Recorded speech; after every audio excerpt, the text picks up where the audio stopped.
2024-25 শিক্ষাবর্ষে যিনি হেফজ শেষ করেছেন মোহাম্মদ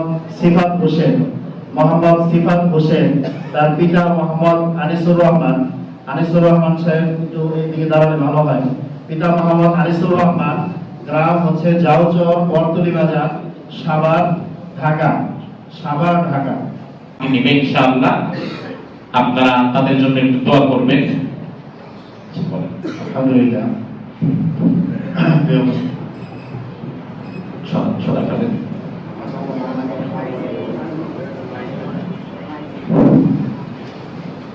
মহান রব্বুল আলামিনের দরবারে লাখো কোটি শুকরিয়া যে মহান রব্বুল আলামিন আমাদেরকে আজকে বরকতময় রজনীতে আল্লাহ তাআলার ঘর মসজিদে এসে নামাজের পূর্ব মুহূর্তে নামাজকে সামনে অপেক্ষা করে কিছু দিনের কথা আমরা শুনলাম এবং এই পর্যায়ে আমাদের দারুল উলুম ইউসুফিয়া মাদ্রাসা ও এতিমখানা আপনাদের সুপরিচিত একটি প্রতিষ্ঠান। এই প্রতিষ্ঠান 1990 সালে প্রতিষ্ঠিত হয়েছে এবং 2013 পর্যন্ত এখানে হেফজ, নাজারা, মক্তব সহকারে মেশকাত পর্যন্ত ছিল। 2013 সালে রানা প্লাজা যখন ভাঙে, আমরা সকলেই জানি সাভারে একটা এমন পরিস্থিতি চলে আসছে যে এখানে কোনো বিল্ডিং এর যদি আপনার পারমিশন না থাকতো তাহলে সেই বিল্ডিং কেও সিল লাগাতে দেওয়া হতো। এই মসজিদের একটা ঐতিহ্য না ইতিহাস আছে, আমরা সকলে কম বেশি জানি, যার কারণে এখানে মাদ্রাসাটা বন্ধ হয়ে যায়।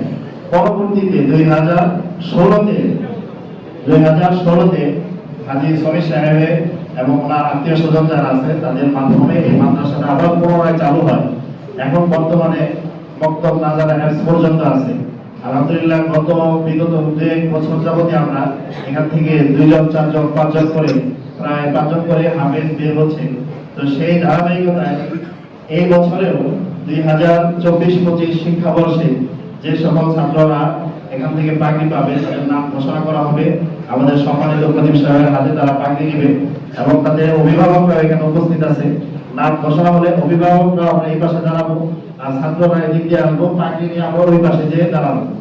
তো আলহামদুলিল্লাহ আমাদের এই ছাত্রদের জন্য আমরা সকলে মন থেকে দোয়া করব, আল্লাহ তাআলা যেন তাদেরকে দ্বীনের খাদেম হিসেবে কবুল করে নেয়। সকলে বলে আমিন।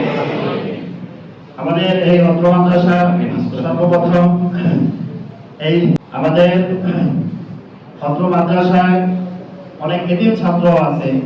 আলহামদুলিল্লাহ এই বছর আমি যেটা আমার নিজের একটা অর্জন মনে করি যে কিয়ামতের ময়দানে যে আমার নাজাতের জন্য জড়িয়ে আছে, সেই অর্জনটা হচ্ছে যে আমাদের এখানে একজন এতিম ছাত্র ছিল যে শুরু থেকে নিয়ে আলহামদুলিল্লাহ এই শেষ পর্যন্ত এসেছে, সে এবার হাফেজ হয়েছে। দ্বিতীয় যে হাফেজ হয়েছে মোহাম্মদ সাবিক মোল্লা, পিতা মোহাম্মদ আরজু মোল্লা, মোল্লাপাড়া, গহলক্ষ্মীপুর, ফরিদপুর জেলা। কথাটা হাজিরিন, যে ছাত্রটির কথা আমি বলতেছিলাম সংক্ষেপে, যে ছাত্রটি যে এখানে তার একেবারে শুরু থেকে নিয়ে এত শেষ করেছে, এই ছাত্রটি এই পর্যায়ে আসছে মোহাম্মদ ফুরকান মিয়া, পিতা মৃত বাকি মিয়া, গ্রাম দুর্গাপুর, আশুগঞ্জ, ব্রাহ্মণবাড়িয়া থেকে এই ছাত্রটি আমাদের এখানে পড়েছে। তার মামা এখানে উপস্থিত আছে, যিনি তার মামা হিসেবে এখানে আছে মোহাম্মদ নুরুজ্জামান স্যার। তো এদিকে আসলে ভালো হয়, এই স্যারের মাধ্যমে এই ছাত্রটা আমাদের এখানে এসেছে। একেবারে মক্তব থেকে নিয়ে আলহামদুলিল্লাহ একেবারে হেফজ 30 পারা মুখস্থ করা পর্যন্ত আমাদের এখানে ছিল। আরেক ছোট ভাই আছে, সে এখন 5 পারা পড়ছে। এই 4 নম্বরে যে হাফেজ হয়েছে মোহাম্মদ সাবির আহমদ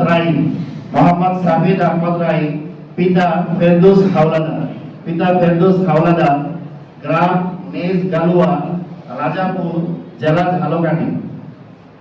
5 নম্বরে যে হাফেজ হয়েছে মোহাম্মদ আহমদুল্লাহ, তার পিতা হচ্ছে মাওলানা মোহাম্মদ আরিফুল ইসলাম, যোগগাড়ি, গ্রাম হচ্ছে যোগগাড়ি, থানা বগুড়া সদর, জেলা বগুড়া। আলহামদুলিল্লাহ আমরা সকলে বলি মারহাবা। আল্লাহ তাআলা আমাদের এই সন্তান যারা এই দুনিয়াতে, আমরা তাদেরকে চেষ্টা করেছি যতটুকু ভালো জিনিস শিক্ষা দেওয়া যায়। বাদ বাকি আল্লাহ তাআলা যদি তাদেরকে কবুল করে, এমন একটা সময় আসবে যে ভবিষ্যতে তারা এই দিনের আলোকে নিয়ে সামনে অগ্রসর হবে। আল্লাহ তাআলা তাদের সকলকে কবুল করেন, সকলে আমিন।